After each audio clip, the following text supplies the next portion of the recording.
YCP అధినేత దగ్గర నుంచి గల్లీ నాయకుడి వరకు అందరూ బరితెగించి ప్రవర్తిస్తున్నారు. వాళ్ళు మాట్లాడే మాటలు, పెట్టే పోస్టులు హద్దులు దాటుతున్నాయి.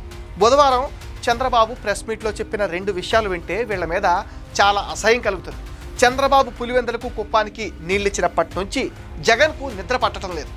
ఆ రోజు నుంచి వైసీపీ సైకోలు ఫేక్ పోస్టులు పెడుతూనే ఉన్నారు. కుప్పానికి చంద్రబాబు నీళ్ళిచ్చి వెళ్ళగానే నీళ్లు ఆగిపోయాయి, కాలువలో నీళ్లు లేవు. చంద్రబాబు కుప్పానికి నీళ్ళు ఇచ్చినట్టు డ్రామా చేసాడని ఒకటే ఫేక్ పోస్టులు. ఇక ఇంకొకటి యూరియా కొరత అని సైకో బ్యాచ్లు చేసిన హడావుడి అయితే అంతా ఇంత కాదు.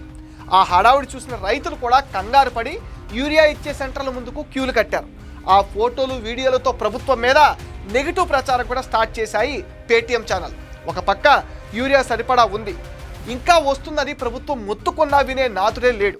ఇక ఈ సైకోలు ఎంత దాకా వెళ్ళారంటే యూరియా లోళ్లతో లారీలు వస్తుంటే వాటిని దారి మళ్లించారని చంద్రబాబు చెప్పారు. వైసీపీతో అంటగాగే అధికారులు, ఎరువుల షాపుల ఓనర్లు యూరియా దాచేసి ఎక్కువ రేటుకి అమ్ముకుంటున్నారట. ఏమనాలి వీళ్ళను? పంట పండించే రైతును కూడా ఇబ్బంది పెట్టారంటే అసలు వీళ్ళు మనుషులేనా? వీళ్ళకు బుద్ధి జ్ఞానం ఉందా? వీళ్ళను బొక్కలో వేసి కుమ్మేయాలి. పొద్దున లేచిన దగ్గర నుంచి ప్రభుత్వం మీద పడి ఏడవడమే వీళ్ళ పని. వీళ్ళదొక పార్టీనా? ఎంతసేపు ఫేక్ ప్రచారం చేసుకుంటూ బ్రతికే వీళ్ళ బ్రతుకులు కూడా ఒక బ్రతికేనా? చంద్రబాబు ఈ సైకోలను ఇక ఉపేక్షించాల్సిన పని లేదు.